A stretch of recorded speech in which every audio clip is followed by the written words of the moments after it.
अस्सलाम वालेकुम viewers, good morning and welcome to सुनो पाकिस्तान। आप देख रहे हैं अपना पसंदीदा मॉर्निंग शो सुनो पाकिस्तान और आज जुमातुल मुबारक का बाबरकत दिन है, तो दुआ करते हैं कि जनाब आपकी तमाम दुआएं रंग लाएं, कबूल हों और आपका दिन खुशियों भरा हो।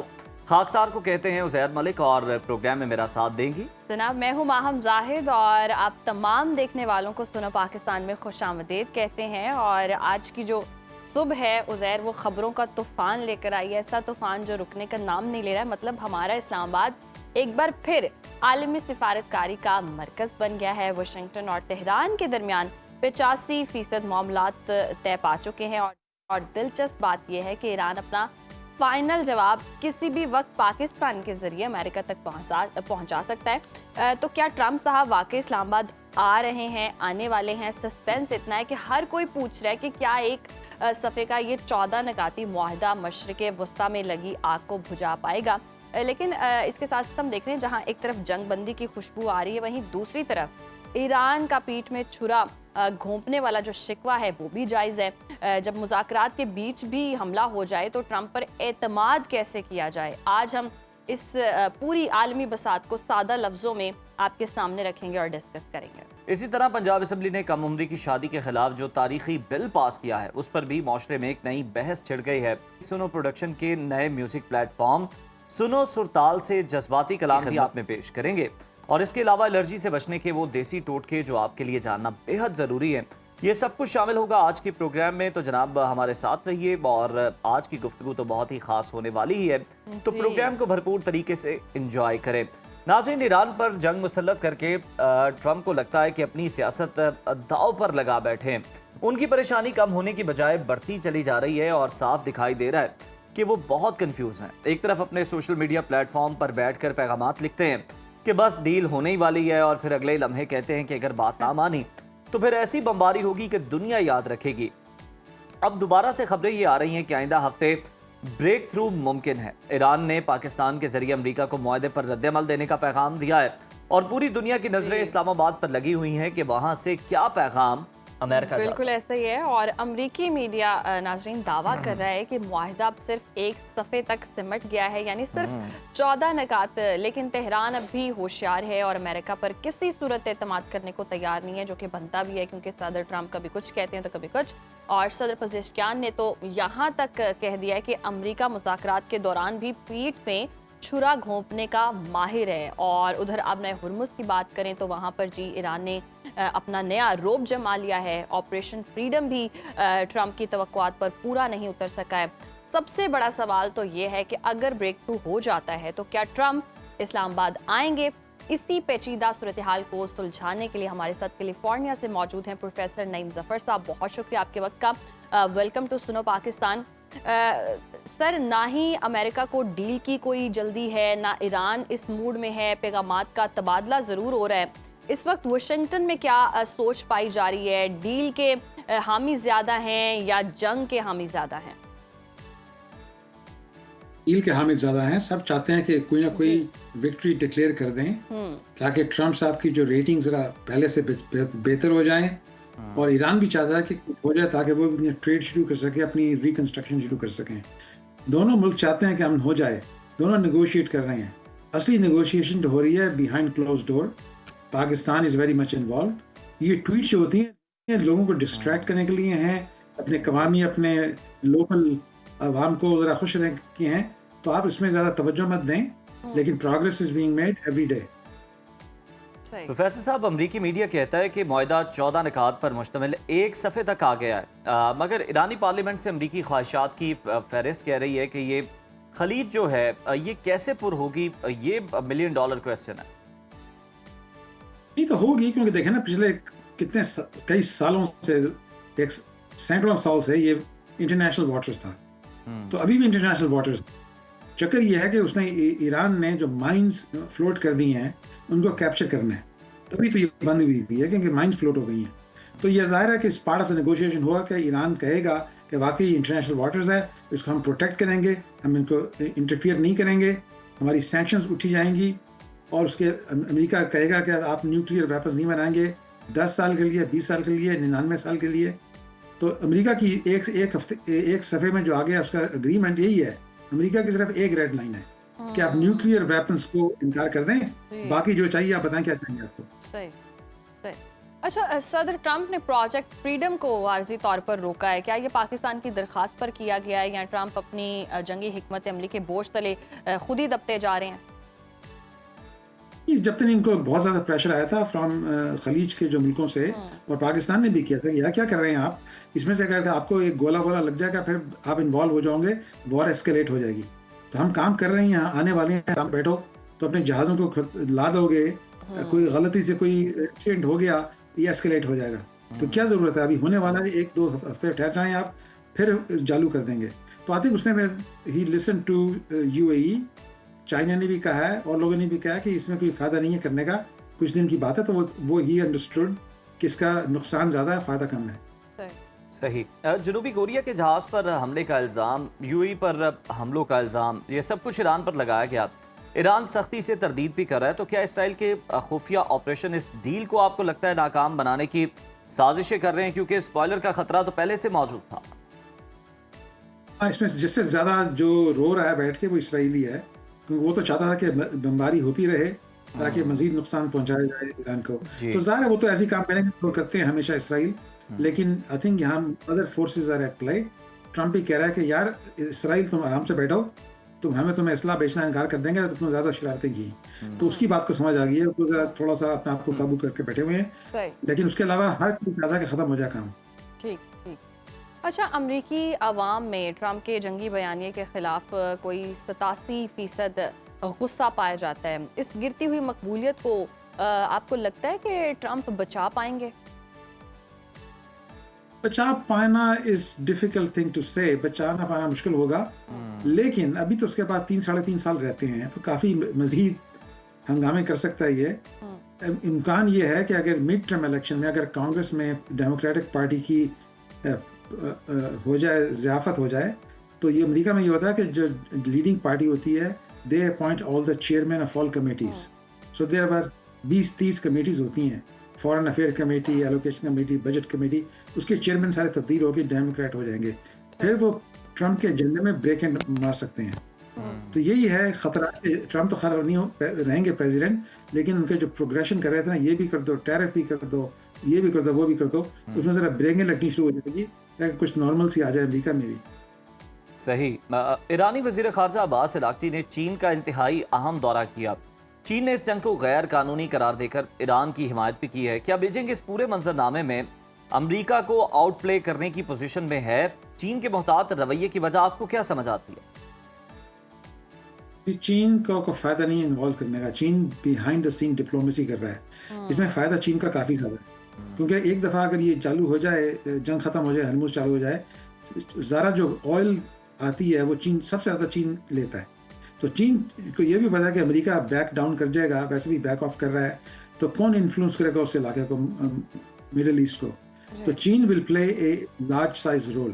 तो उनका ये है कि आराम से बैठे रहो, हंगामा करने की जरूरत नहीं, ट्रंप की तरह बयान मत करो, be a constant force and you will benefit. तो वो जो ईरान जो गए हैं चीन में, इसीलिए उसको मजबूत करने के लिए।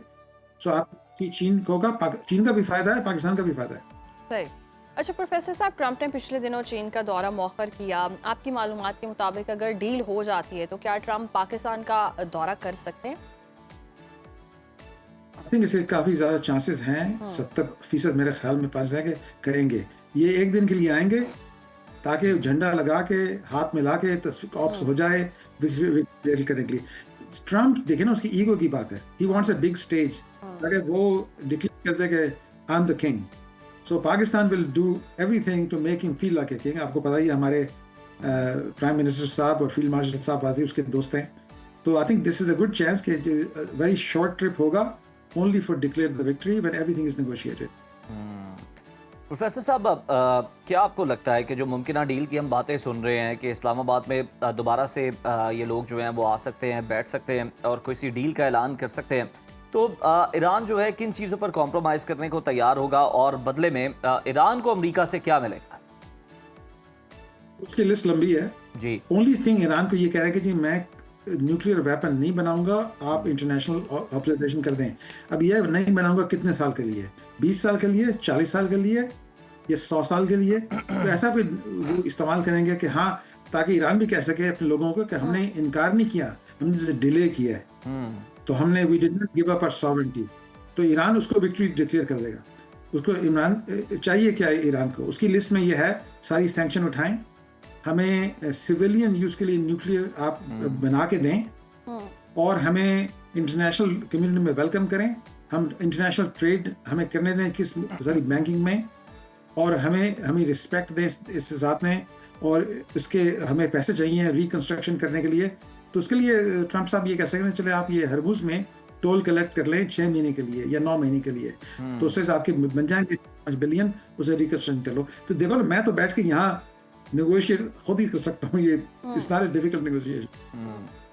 सही। अच्छा प्रोफेसर साहब, जिस तरह से हम देख रहे हैं कि ईरान अभी भी स्टिल अगर मुज़ाकरात की बात करें तो उस तरह से अमेरिका पर एतमाद नहीं कर रहा है, क्योंकि कभी कुछ कह दिया जाता है, कभी कुछ कह दिया जाता है। तो कितनी उम्मीद यहाँ लगाई जा सकती है, कितने चांसेस हैं कि इस बार कहीं ना कहीं ये जो मुज़ाकरात है नतीजा खेज ही निकलेंगे? इसका तो चांस जाहिर है कि है, लोग ट्रस्ट बहुत कम है, लेकिन अगर मुज़ाकरा ऐसे हों कि इसमें इंटरनेशनल कम्युनिटी वॉच डॉग बने, उसमें ऐसे मुल्कों जैसे कि ईरान की चीज़ों को जो आपने मॉनिटर करना है, वो अब ये है कि यहूदियों को आगे तो नहीं मॉनिटर करने देंगे, लेकिन कोलिशन बनाई जाए, उसमें पाकिस्तान भी हो, तुर्की भी हो, मिस्र भी हो, शायद चाइना भी हो, ये लोग मॉनिटर करेंगे। तो ऐसी बात हो सकती है कि अमेरिका भी यकीन करता है, कोई है उनका अच्छे ताल्लुकात हैं तुर्की के साथ, पाकिस्तान के साथ, हम लोग मॉनिटर कर देंगे, रिपोर्टें भेजते रहेंगे। तो आपको ट्रस्ट ना करें अमेरिका को, लेकिन पाकिस्तान को तो ट्रस्ट कर सकते हैं उसको। बिल्कुल पाकिस्तान पर ट्रस्ट किया जा सकता है, और ये उसी का मज़र भी है कि वो हम देख भी रहे हैं कि जो भी बातें भी हो रही हैं तो वो भी पाकिस्तान के थ्रू जो है, जो जवाब दिया जा रहा है वो पाकिस्तान के ज़रिए ही दिया जा रहा है, चाहे वो अमेरिका को हो या फिर ईरान को। तो अब उम्मीद की जा रही है कि जनाब बिलाखिर ये जो मामला है ये सुलझने जा रहा है, और बहुत जल्द जो है वो किसी डील का ऐलान भी हो जाएगा, और यकीनन पूरी दुनिया के लिए ये बहुत ही खुशाइंद खबर होगी, और दुनिया में अमन भी आएगा। और उसके बाद जनाब जो हम देख रहे हैं कि मौशी मुश्किलात हैं लोगों की, उसमें भी किसी ना किसी हद तक कमी जरूर आएगी। और स्पेशली पेट्रोल की कीमतें जो हैं वो आसमानों पे जो पहुंच रही हैं, और आने वाले दिनों में हम सुन रहे थे कभी शॉर्टेज भी हो सकती है, कभी महंगा भी हो सकता है। तो वी होप कि ये मुज़ाकरात हो जाएं और खिते में अमन हो। अभी वक्त पे ब्रेक का, देखते रहिए सुनो पाकिस्तान। Welcome back viewers. आज 8 मई है और दुनिया भर में थैलेसीमिया से आगाही का दिन मनाया जा रहा है। और इन जब छोटे बच्चों को देखते हैं हम लोग, जिनके हाथों में खिलौने होने चाहिए, लेकिन वहाँ पर खून की बोतलें लगी होती हैं, तो दिल यकीन मानिए खून के आंसू होता है। कितना अजब और तकलीफ देह है कि हमारी एक छोटी सी लापरवाही, शादी से पहले एक मामूली सा टेस्ट ना करवाना, एक मासूम जान को जिंदगी भर की अजियत में धकेल देता है।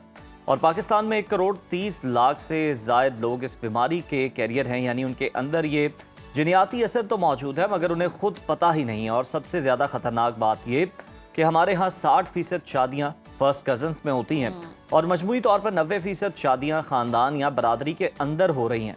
यही वो असल वजह कि हर रोज़ हर पाकिस्तान में हम देखते हैं कि 17 मासूम बच्चे इस दुनिया में कदम रखते ही मौत और ज़िंदगी की जंग शुरू कर देते हैं। बिल्कुल ऐसे ही है। और सबसे ज़्यादा अफसोस इस बात का होता है कि ये एक ऐसी बीमारी है जिससे बचना 100% मुमकिन है। थैलेसीमिया माइनर होना कोई बीमारी नहीं है, लेकिन जब 2 माइनर की शादी होती है तो एक मेजर जो तकलीफ़ है वो जन्म लेती है। ताहम इस अंधेरे में सहर फाउंडेशन जैसे इदारे उम्मीद की एक शम्मा बनकर सामने आए हैं, जो न सिर्फ इन बच्चों को मुफ्त खून और अद्वियात फराहम कर रहे हैं, बल्कि उनके वालिदैन का सहारा भी बन रहे हैं। इसीलिए आज हमने मदऊ किया है CEO सहर फाउंडेशन डॉक्टर गुलाम साहब को अपने प्रोग्राम में। बहुत शुक्रिया आपके वक्त का। वेलकम टू सुनो पाकिस्तान। जिस तरह से हम देखते हैं कि आए रोज़ थैलेसीमिया के पेशेंट्स जो हैं, जिनमें तादाद भी बढ़ती जा रही है, इतना ख़तरनाक इजाफा किस वजह से हो रहा है, और जैसे कि हमने बताया भी कि कज़न मैरिजेस होती हैं, और ये जिस तरह से बच्चे अगर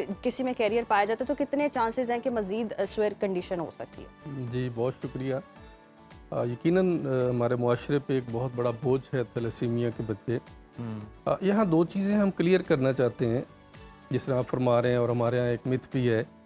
ये मौरूसी ज़रूर है, माँ बाप के दोनों कैरियर होने की वजह से थैलेसीमिया मेजर का बच्चा प्रोड्यूस होता है। लेकिन यहाँ पे अब हमें क्लियर कर देना चाहिए, और मुआशरे में एक बात ये बता देनी चाहिए कि ये कज़न मैरिजेस की वजह से नहीं है। ओके अच्छा। हमें ये बात एक समझाई गई है कि ये सिर्फ कज़न मैरिजेस की वजह से है, बल्कि ऐसा नहीं है।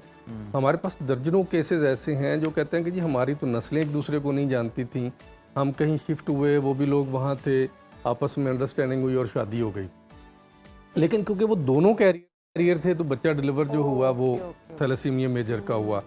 अच्छा, हमारे यहाँ अब जो डिस्कशंस अक्सर होती हैं कि जी थैलेसीमिया का बच्चा हो गया तो डॉक्टर्स भी पहले दिन बता देते हैं कि जी आपका बच्चा थैलेसीमिया का है, लिहाजा इसकी लाइफ एक्सपेक्टेंसी जो है वो बहुत लिमिटेड सी है, आपको ये मसाइल का जो है ना वो सामना करना पड़ेगा, जिसकी वजह से मतलब इब्तदा में पहले ही दिन यानी कि 1.5 महीने बाद अगर बच्चा उसको डायग्नोज हो गया या 2 महीने के बाद, तो माँ बाप अपनी फैमिली से, अपने ख़ानदान से, रिश्तेदारों से, बहन भाइयों से बिल्कुल कट जाते हैं, क्योंकि हमारे मुआशरे में आज तक इस चीज़ को क्लियर नहीं किया गया कि थैलेसीमिया एक विरासती बीमारी ज़रूर है दोनों माँ बाप की तरफ से, लेकिन ये ऐसी बीमारी नहीं है कि अछूत है कि वो दूसरे को लग जाएगी। दूसरे को लग जाएगी। अब एक बच्चा, अगर एक माँ बाप मतलब अभी शादी हुई है, बच्चे की उम्र 25 साल है, बच्चे की उम्र 20 साल है, और पहला बच्चा ही उनका डिलीवर हुआ तो वो थैलेसीमिया मेजर है, तो माँ की तो सारी ज़िंदगी ख़त्म हो गई ना, वो तो उस बच्चे को कैरियर, वो उसको उठा के हर जगह फिरती रहेगी।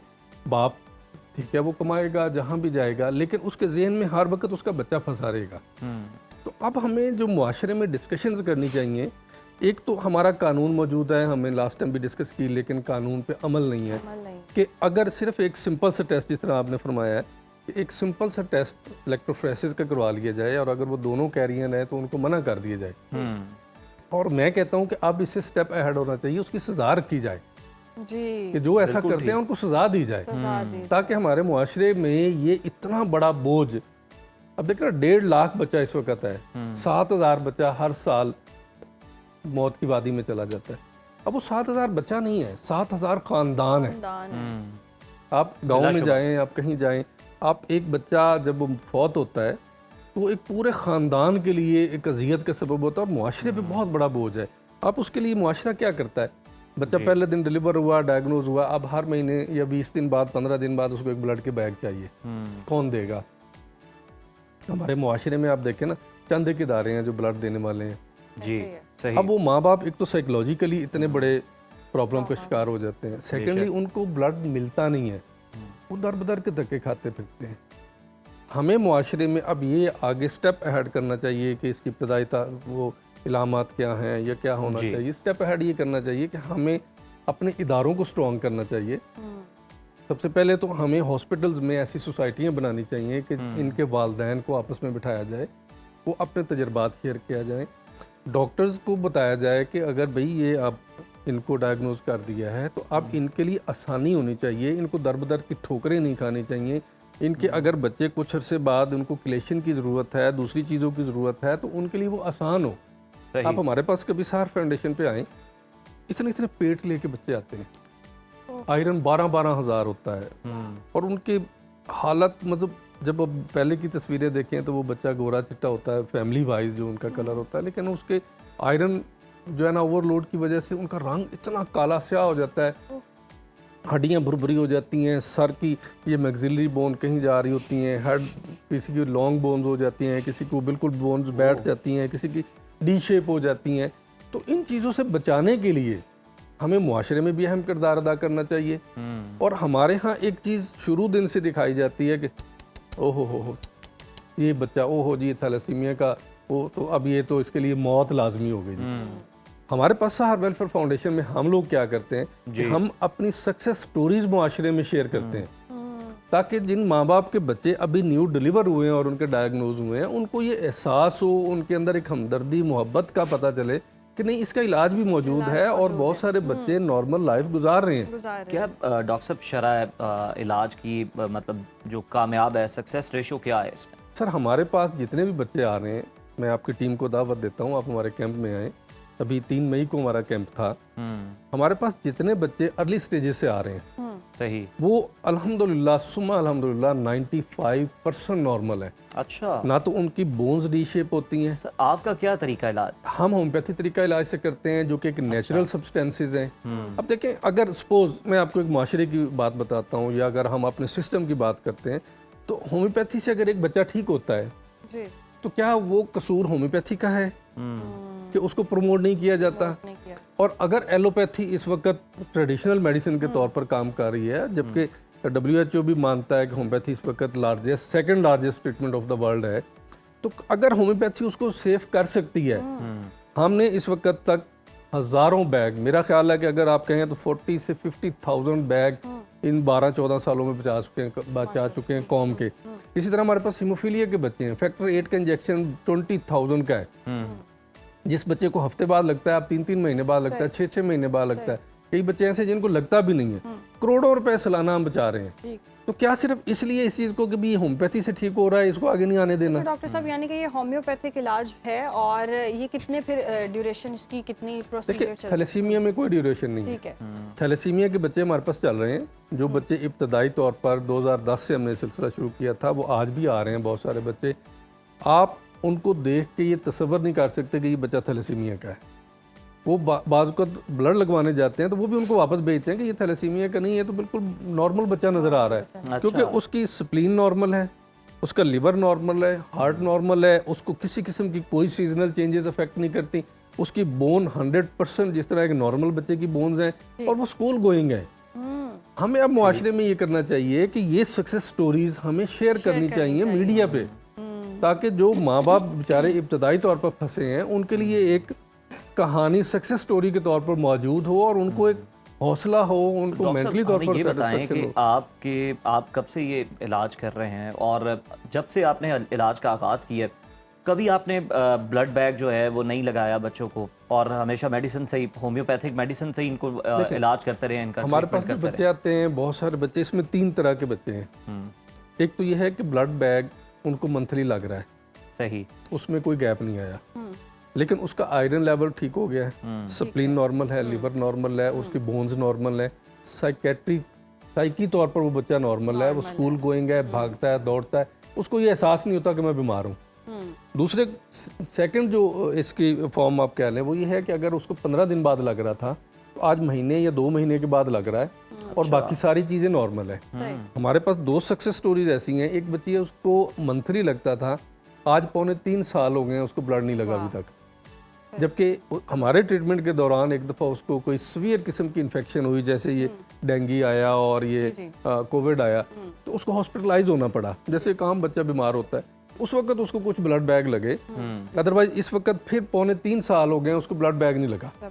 अब ये सक्सेस स्टोरीज हमें देनी चाहिए, और आपके पास तो क्योंकि टाइम नहीं होता इतना। प्लेटफॉर्म से हमारा मकसद भी यही है कि हम बता सकें कि ये इसको ऐसा ना समझा जाए कि बस परेशान हो जाते पेरेंट्स। थैलेसीमिया का सुनकर अव्वल तो अगर किसी को हो तो बड़ी परेशानी होती है, माँ बाप बहुत ज़्यादा ले लेके बच्चे को फिर होते हैं, फिर ब्लड नहीं मिल रहा होता। ब्लड की मुंतकिली अगर उसकी बात कर लें तो उसमें कितनी पेचीदगियाँ होती हैं, जिसमें क्या तब्दीलियाँ आ रही होती हैं, क्या प्रॉब्लम्स हो सकती हैं। देखिए, एक तो है ना कि आपने एक बच्चे को ब्लड बैग दे दिया, ठीक जी, अब वो सिर्फ ब्लड बैग नहीं है, उसकी ज़िंदगी उसमें ज़रूर है, लेकिन उसमें बहुत सारे जहर हैं उसके लिए। अब उसमें ओवरलोड हो जाता है आयरन, वो आयरन उसकी लिवर को भी ग्रैस्प कर लेता है, उसकी तिली को भी ग्रैस्प कर लेता है, और वो जो उन्होंने क्लियरेंस करनी थी, ब्लड को प्योरीफाई करना था, वो अब नहीं कर पा रहे।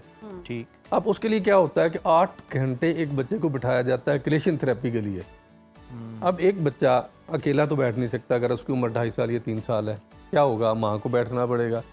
अब अगर एक हफ्ते में 2 दिन माँ 8 घंटे के लिए हॉस्पिटल बैठेगी, तो उनका सोशल स्टेटस क्या रहेगा, उनके साइकोलॉजिकल इश्यूज क्या होंगे, उनके इकोनॉमिकली इश्यूज क्या होंगे, क्योंकि अगर एक बाप भी उसके साथ बैठा है तो वो उनका सोशल स्टेटस, और फैमिली में हमें ये अब बात बतानी चाहिए कि ये कोई अछूत नहीं है जी, और इनका सहारा बने। होता यह है कि इन बच्चों को अब स्कूल में, मैं आपके थ्रू ये बात कहना चाहता हूँ कि उन टीचर्स को, अब हमारे बच्चे जो एसआर वेलफेयर फाउंडेशन से ट्रीटमेंट करवा रहे हैं, वो स्कूल गोइंग हैं, स्कूल में उनका मजाक उड़ाया जाता है, उनको अलग बिठाया जाता है, टीचर्स उनको किसी किस्म की कोई रिलैक्सेशन नहीं देते। हालांकि इन बच्चों को फ्लेक्सिबिलिटी होनी चाहिए अटेंडेंस में, कि अगर इनको ब्लड लगना है तो उस दिन टीचर को पता होना चाहिए, और टीचर को दूसरे बच्चों को बताना चाहिए कि देखें, इसको अगर बीमारी है तो अल्लाह की तरफ से है, और अगर खुदा ना खास्ता हम में से कोई बीमार होता, जैसे मैंने आपको अपने बेटे की रवैये बदलने की बड़ी ज़रूरत है डॉक्टर साहब। सबसे बड़ा इशू ये है कि हमें अपने साइकोलॉजिकली इश्यूज जो है ना वो रिजॉल्व अगर करेंगे तो इन फैमिलीज़ को जो है ना हम सपोर्ट कर बिल्कुल सकेंगे दुरुस्त फरमाया आपने और मुआशरे से बहुत बड़ा बोझ हटा सकेंगे। हटा सकेंगे। और साइकोलॉजिकली एक सबसे बड़ा इशू ये भी है कि हमारी कौम में ये समझा जाता है कि एलोपैथी में सिर्फ इसका ट्रीटमेंट है, बाकी होम्योपैथी में इसका ट्रीटमेंट नहीं ट्रीटमेंट है। होना चाहिए, चाहे एलोपैथी में हो चाहे होम्योपैथिक में हो। अगर इलाज मुमकिन है तो क्यों नहीं प्रेफर करना चाहिए। अगर पेरेंट्स परेशान है तो वेल एंड गुड के ये ट्रीटमेंट हुकूमती सतह पर भी सराहा जाना चाहिए और इस पर काम भी होना चाहिए, याद भी फराहम करनी चाहिए। बहुत शुक्रिया आपके वक्त का। और जिस तरह से हम देख रहे हैं आए रोज़ इस तरह के वाक़यात भी सुनते हैं कि थैलेसीमिया के पेशेंट हैं, पेरेंट्स बहुत परेशान हैं, दर बदर घूम रहे हैं। ऐसे में सेहर फाउंडेशन बहुत ही ज़बरदस्त अच्छा काम कर रही है और होम्योपैथिक एलोपैथिक इन सब चीज़ों से उलझने की बजाय बल्कि इस पर काम करने की हमें ज़रूरत है। और भी इस तरह की बहुत सारी जो बीमारियां हैं उनमें हमें अपना जो रवैया है इन बच्चों के साथ या जो भी किसी मरज़ में मुब्तला है उसके साथ रखना जो है दुरुस्त रखना, ये बड़ा इंपॉर्टेंट है। वो लोग नॉर्मल हैं, ये हमारी अब नॉर्मेलिटी है कि अगर हम उन्हें सही तरह से ट्रीट नहीं कर रहे, हम वो एम्पैथी वो काइंडनेस शो नहीं कर रहे जिसका हुक्म हमारा दीन भी देता है, लेकिन हमारे माशरे में उसकी कमी है, लेकिन वेस्ट में हमें वो बिल्कुल नजर आता है। तो जनाब अपने अंदर ये चीज़ें पैदा करें और अगर आपके इर्द गिर्द कोई ऐसा शख्स मौजूद है तो उसे स्पेशल ट्रीटमेंट दें। अब ये फील ना करवाएं कि वो किसी बीमारी का शिकार है, लेकिन उसका ख्याल जो है वो आप पूरा रखें। अभी प्रोग्राम में वक्त हुआ है ब्रेक का, देखते रहिए सुनो पाकिस्तान। वेलकम बैक नाज़रीन। और आज हम जी उस हस्ती के दिन को सेलिब्रेट करेंगे जो है तो संडे को, लेकिन हमने सोचा कि हम ये मौका कैसे गंवाएं। संडे वाले दिन हमारी तो छुट्टी होगी लेकिन माँ की छुट्टी नहीं होती है। माँ हर दिन काम करती है, हर दिन मेहनत करती है और अपने बच्चों के लिए जी दुआएं करती है। ऐसी हस्ती है जिसका जब जिक्र करें तो जज्बे जो है वो बुलंद हो जाते हैं और इमोशनल हुए बगैर रहा नहीं जाता, जिसके कदमों तले जन्नत है। और वो हस्ती जिसकी मोहब्बत पूरी कायनात का निचोड़ है, जिसे अल्फाज में समोना ही नामुमकिन है। और वो मोहब्बत जो किसी सिले की तमन्ना नहीं करती, और वो दुआ जो अर्श को हिला देती है, और वो साया जो ज़िंदगी की कड़ी धूप में हमें ठंडक का एहसास दिलाता है। और अक्सर लोग कहते हैं कि जी माँ के लिए सिर्फ एक दिन क्यों, लेकिन मैं समझती हूँ कि मदर्स डे एक याद दहानी है कि हम इतनी अपनी भाग दौड़ वाली ज़िंदगी में थोड़ा सा ठहरें, थोड़ा सा रुकें और पीछे मुड़ के देखें या सामने देखें, बैठी माँ को देखें और अपनी आंखों की ठंडक बनाएं। उस हस्ती का शुक्रिया अदा करें जिसने अपनी नींदें हार कर हमें ख्वाब देखना सिखाएं। उसे बिल्कुल सही महम। और माँ तो वो ठंडा मीठा चश्मा है जिसके बगैर ज़िंदगी का सहरा अबूर करना नामुमकिन है। और जब बात हो जज्बात को आवाज़ देने की तो मौसीकी से बेहतर कोई जरिया नहीं हो सकता। आपके लिए नाज़रीन एक बड़ी खुशखबरी ये है कि सुनो प्रोडक्शन ने म्यूज़िक के चाहने वालों के लिए एक नया प्लेटफॉर्म सुनो सुरताल लॉन्च किया है, जहां सुर भी होंगे और ताल भी, और ज़िंदगी के हर रंग को धुनों में पिरोया जाएगा। इसी हवाले से हमारी साथी एंकर पर्सन इरम सेहोल ने मशहूर गुलकार अबरारुल हक के साथ मिलकर मदर्स डे की मुनासबत से एक बहुत ही खूबसूरत और जज्बाती चंक रिकॉर्ड किया है। आइए देखते हैं। शन ने सुनो सुरताल ਦਾ ਇੱਕ ਪਲੇਟਫਾਰਮ ਲਾਂਚ ਕੀਤਾ ਹੈ। ਅਸੀਂ ਤੁਹਾਨੂੰ ਉਹਦਾ ਇੱਕ ਗਾਣਾ ਸੁਣਾਉਂਦੇ ਹਾਂ ਮਾਂ ਦੇ ਉੱਤੇ, ਤੇ ਉਹਦੇ ਉੱਤੇ ਤੁਸੀਂ ਆਪਣੇ ਤਾਸਰਾਤ ਦੇਣੇ ਨੇ। श्योर।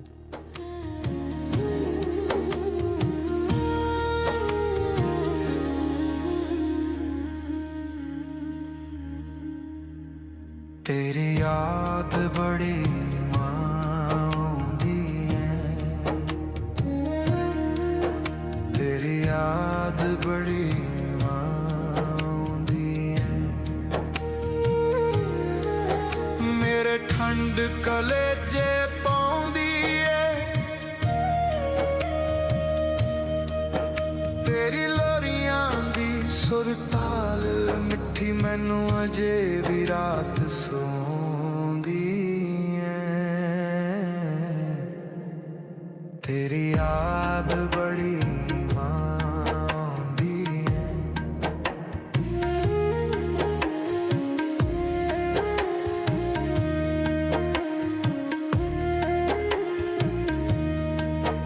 तेरा उठ उठ रात ते आन पौना, गल गल ते सीने नाल लोना,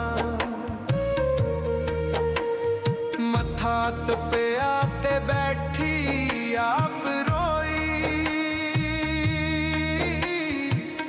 मेरे हासियां ते कुर्बान होना, तेरी पाक पवित्र ममता दी मैनू सुची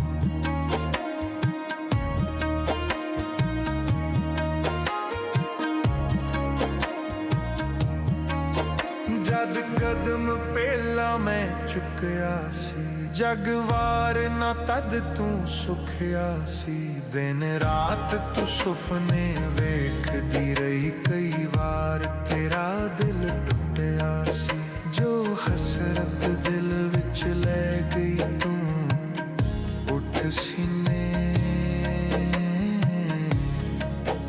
ਦਰਦ ਜਲਾਉਂਦੀ ਏ ਤੇਰੀ ਯਾਦ ਬੜੀ ਮਾਉਂਦੀ ਏ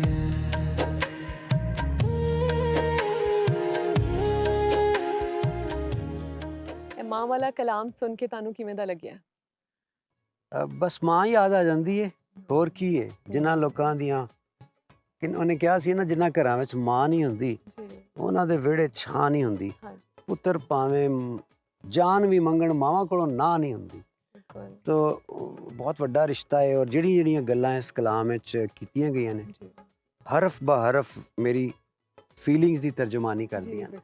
ਬਿਲਕੁਲ ਮੇਰਾ ਵੀ ਇਹ ਦਿਲ ਕਰਦਾ ਹੈ ਕਿ ਇੱਕ ਵਾਰੀ ਆ ਕੇ ਅੰਮੀ ਦੇ ਨਾਲ ਮੁਲਾਕਾਤ ਹੋ ਜਾਏ ਮੈਂ ਜੱਫੀ ਪਾਵਾਂ ਕੁੱਟ ਕੇ ਮੇਰਾ ਤੇ ਹੋਰ ਬੜਾ ਦਿਲ ਕਰਦਾ ਕਿ ਮੈਂ ਉਹਨਾਂ ਨੂੰ ਲੈ ਜਾਵਾਂ ਉਹਨਾਂ ਨੂੰ ਮੈਂ ਵਿਖਾਵਾਂ ਉਹ ਹਸਪੀਟਲ ਜਿਹੜਾ ਉਹਨਾਂ ਦੇ ਨਾਂ ਤੇ ਬਣਿਆ ਮੈਨੂੰ ਤੇ ਉਹ ਦਰਗਾਹ ਲੱਗਦੀ ਹੈ ਆਪਣੇ ਵਾਲਿदैन ਦੀ ਔਰ ਜਿੰਨਾ ਮੇਰਾ ਪਿਆਰ ਸੀ ਕਿਉਂਕਿ ਮੈਂ ਘਰ ਸਭ ਤੋਂ ਛੋਟਾ ਸਾਂ ਹੂੰ ਤੇ ਅੰਮੀ ਦੇ ਨਾਲ ਹੀ ਮੈਂ ਬੈੱਡ ਸ਼ੇਅਰ ਕਰਦਾ ਸੀ ਹੂੰ ਔਰ ਜਦੋਂ ਕਾਕਾ ਸਾਂ ਤੇ ਉਸ ਤੋਂ ਲੈ ਕੇ ਜਦੋਂ ਤੱਕ ਅੰਮੀ ਦੁਨੀਆ 'ਚ ਸਨ ਮੈਂ ਉਹਨਾਂ ਦੇ ਨਾਲ ਹੀ ਸੌਂਦਾ ਰਿਹਾ ਤੇ ਮੇਰਾ ਬਹੁਤ ਹੀ ਜ਼ਿਆਦਾ ਪਿਆਰ ਸੀ ਤੇ ਉਹ ਮੇਰੀ ਤੇ ਸਮਝ ਲਓ ਕਿ ਇੱਕ ਪੂਰੀ ਜ਼ਿੰਦਗੀ ਚਲੀ ਗਈ ਹਾਂਜੀ ਮੈਂ ਉਸ ਵਕਤ ਛੜਾ ਛਾਂਟ ਸਾਂ ਔਰ ਸਭ ਤੋਂ ਜ਼ਿਆਦਾ ਸਮਝ ਲਓ ਦੁੱਖ ਇਫੈਕਟ ਹੀ ਤੁਸੀਂ ਹੋਏ ਇਫੈਕਟ ਹੋਵੋਗੇ। ਮੈਂ ਹੀ ਹੋਇਆ ਸੀ ਔਰ ਇਮੋਸ਼ਨਲੀ ਵੀ ਸ਼ੈਟਰਡ ਹੋ ਗਿਆ ਹੂੰ, ਇਹ ਤੇ ਮੈਂ ਦਿਲ ਆਇਆ ਨਾ ਫਿਰ ਹਾਂਜੀ ਹਸਪੀਟਲ ਬਣਾਉਣ 'ਚ ਲੱਗ ਗਿਆ ਜ਼ੇਨ ਲਾਤ ਕੇ ਹੂੰ, ਥੋੜਾ ਮਸਰੂਫ ਆਪਣੇ ਆਪ ਨੂੰ ਕੀਤਾ ਔਰ ਉਸ ਪਾਸੇ ਵਰਨਾ ਇਹ ਬਹੁਤ ਵੱਡਾ ਰਿਸ਼ਤਾ ਹੈ ਔਰ ਇਹ ਬਹੁਤ ਹੀ ਹਾਂਜੀ। ਪਿਆਰਾ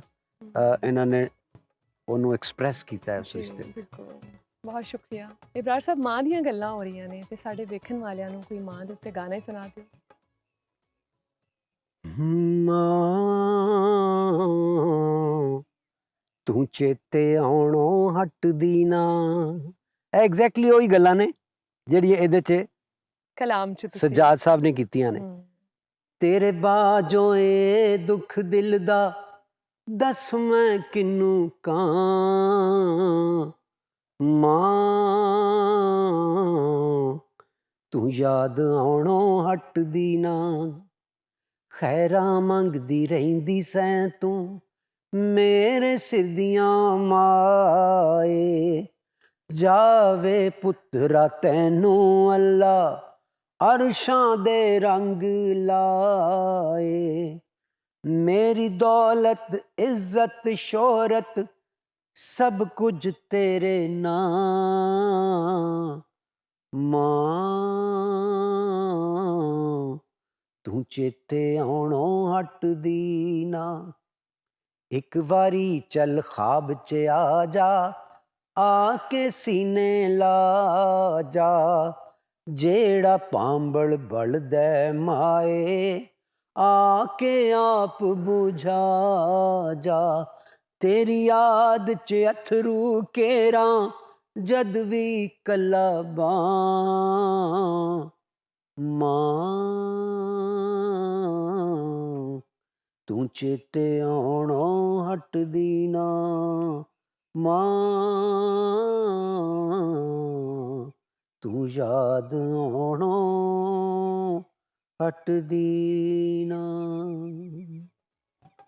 बहुत जबरदस्त ज़बरदस्त बहुत खूबसूरत और सजाद साहब की जानिब से बड़े ज़बरदस्त कलाम कलाम लिखा है। गया है दिल को छू देने वाला और मदर्स डे के मौके पर इस तरह का कलाम सुन के कोई भी इमोशनल हुए बगैर नहीं रह सकता और माँ वाकई एक ऐसी हस्ती है जिसको हर दिन आपको सुनना है देखना है और उसके साथ टाइम स्पेंड करें बैठें उनके दिल की सुन लें यही बहुत काफ़ी होता है उनको कुछ नहीं आपसे चाहिए होता बस आप उनको वक्त दें अगर हयात हैं और जिनकी नहीं है अल्लाह उनको जज़ाए खैर दे और जन्नत में आला मकाम दे यही हम दुआ कर सकते हैं और मदर्स डे है तो संडे को लेकिन हमने Advance मौका है। जो था कि नहीं गंवाना था तो एडवांस में हमारी तरफ से आप सबको मदर्स डे बहुत बहुत बहुत मुबारक हो। और अभी जान लेते हैं मौसम का हाल कि जनाब मुल्क के मुख्तलिफ शहरों में आज के रोज़ वहाँ दर्जा हरारत क्या रहने वाला है? जी बिल्कुल, आपने वो दिल का मौसम थोड़ा सा अफसरदा करके फ़ौरन से कहा कि चलें मौसम ठंडा ठंडा बता दें, कहीं ना कहीं हल्की फुल्की बारिश भी लेकिन होगी। दोनों मौसमों का रब्त है ना एक आपस में। सयाहों के लिए भी थोड़े मौके मौजूद होंगे, किसी इलाकों में कोई अच्छा मौसम मिल जाएगा। तो आइए चलते हैं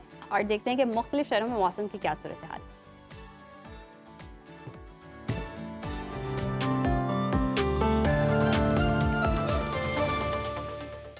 नाज़रीन, मुल्क के बेशतर इलाकों में मौसम गर्म और खुश्क रहने की तवक्को है। मुख्तलिफ शहरों में मौसम की क्या सूरत हाल है, आइए जानते हैं। और हमेशा की तरह सबसे पहले बात करेंगे बुलंद व बाला पहाड़ों की सरजमीन गिलगित बल्तिस्तान की, जहां मतला जुज़वी अब्र आलूद रहने का इम्कान है। गिलगित का टेम्परेचर देख लेते हैं। यहाँ पर ज़्यादा से ज़्यादा दर्जा हरारत है 20 और कम से कम 9 डिग्री तक गिरने का इम्कान है, जबकि स्कर्दू में मैक्सिमम टेम्परेचर हम देख रहे हैं 14 और मिनिमम 4 डिग्री तक गिरने का इम्कान है।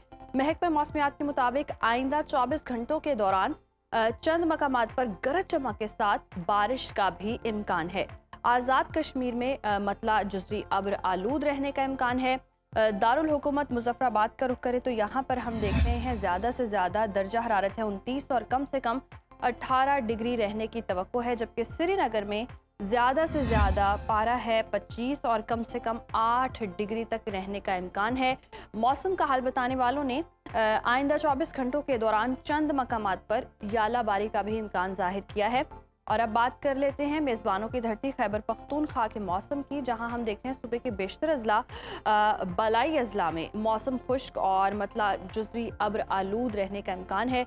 सूबाई दारुल हुकूमत पेशावर लिए चलते हैं आपको। पेशावर में हम देख रहे हैं ज़्यादा से ज़्यादा टेम्परेचर है 37 और कम से कम 22 डिग्री रहने का इम्कान है, जबकि सवात जिसे पाकिस्तान का स्विट्ज़रलैंड कहते हैं, यहाँ पर हम देख रहे हैं ज़्यादा से ज़्यादा टेम्परेचर है 21 और कम से कम 10 डिग्री तक गिरने की तवक्को है। और आइंदा 24 घंटों के दौरान एबटाबाद और कोहिस्तान में मतला जुज़वी अब्र आलूद रहने की तवक्को है। 5 दरियाओं की सरजमीन पंजाब के मौसम का अगर हम रुख करते हैं तो सूबे के बेशतर अजला में मौसम खुश्क, जबकि मैदानी इलाकों में गर्म रहने का इम्कान है। बागों के शहर लाहौर लिए चलते हैं आपको। यहाँ पर हम देखते हैं ज़्यादा से ज़्यादा दर्जा हरारत है 37 और कम से कम 24 डिग्री रहने की तवक्को है, जबकि शहर बेमिसाल इस्लामाबाद की बात करें तो यहाँ पर ज़्यादा से ज़्यादा पारा हम देख रहे हैं 35 और कम से कम 22 डिग्री तक रहने का इम्कान है। जबकि औलिया के शहर मुल्तान का जिक्र करें तो यहाँ पर ज़्यादा से ज़्यादा दर्जा हरारत है 42 और कम से कम 27 डिग्री रहने की तवक्को है। महकमा मौसमियात के मुताबिक आइंदा 24 घंटों के दौरान मरी, गिलियात और गिरदो नवाह में भी मौसम खुश्क रहेगा, जबकि दिन के दौरान जनूबी अजला में गर्द आलूद हवाएं चलने का इम्कान है। और नाज़रीन, अब बात करेंगे कुदरती ज़खायर से मालामाल सूबे बलोचिस्तान की, जहां पर हम देख रहे हैं सुबह के बेशतर अजला में मौसम खुश्क, जबकि जनूबी अजला में गर्म रहने का इम्कान है। कोयटा का रुख करते हैं। कोयटा में ज़्यादा से ज़्यादा दर्जा हरारत है 33 और कम से कम 16 डिग्री रहने का इम्कान है। महकमा मौसमियात के मुताबिक यहाँ पर आइंदा 24 घंटों के दौरान गर्द आलूद हवाएं चलने का भी इम्कान है। और आखिर में हमेशा की तरह आपके साथ शेयर करेंगे वादी मेहरान यानी कि सूबा सिंध का मौसम, जहाँ पर जी सूबे के बेशतर अजला में मौसम शदीद गर्म और खुश्क रहने की तवक्को है। शहर कायद कराची की बात करते हैं। कराची में ज़्यादा से ज़्यादा टेम्परेचर है 34 और कम से कम 27 डिग्री रहने का इम्कान है, जबकि हैदराबाद में ज़्यादा से ज़्यादा दर्जा हरारत हम देख रहे हैं 41 और कम से कम 26 डिग्री रहने की तवक्को है। ताहम बादस दोपहर तेज़ और गर्म हवाएं चलने का भी इम्कान है।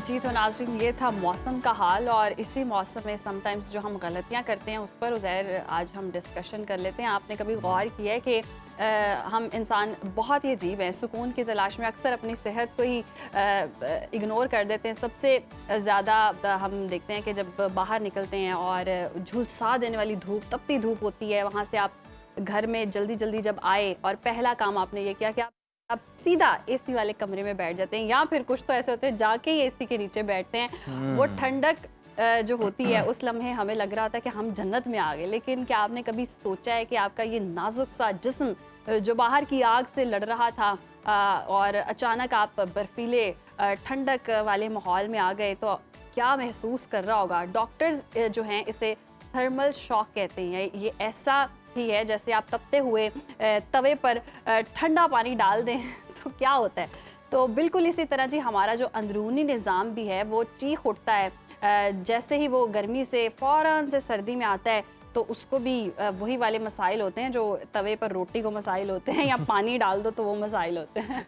सही माम, आपने मंजर कशी की है, क्रेडिट गोज टू यू। और सच तो ये कि हम वक्ती आराम को मुस्तकिल बीमारी बना लेते हैं। माहिरीन के मुताबिक हमारा जिस्म एक बहुत ही मुनज़्ज़म निज़ाम के तहत चलता है और उसे दर्जा हरारत बदलने के लिए थोड़ा वक्त दरकार होता है। माहिरीन का जो मशवरा इस मामले में वो बहुत सादा है। हल भी आपको बता देते हैं कि जब आप शदीद गर्मी से आएँ तो फ़ौरन एसी को ऑन ना करें, बल्कि चंद मिनट आप पंखे के नीचे या किसी मोतदिल जगह पर बैठें ताकि जिस्म का दर्जा हरारत आपका नॉर्मल हो।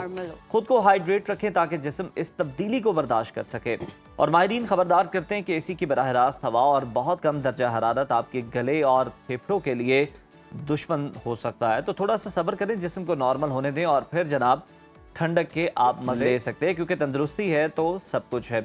इसी पैगाम के साथ बढ़ते हैं ब्रेक की जानिब। देखते रहिए सुनो पाकिस्तान। Welcome back viewers. और आप सबने कल DGI-SPR की प्रेस कॉन्फ्रेंस तो यकीनन सुनी होगी। ये सुनकर जनाब सीना फ़ख्र से चौड़ा हो गया। ऑपरेशन बुनियानुल मरसूस को 1 साल मुकम्मल हुआ और ये सिर्फ एक फौजी ऑपरेशन नहीं था, बल्कि भारत के उस झूठे बयानिए की शिकस्त थी जो वो दुनिया को बेच रहा था। जनरल अहमद शरीफ चौधरी ने तो कमाल कर दिया। उन्होंने कहा कि भाई ऑपरेशन के नाम तो मर्दाना रखो। सच तो यही है।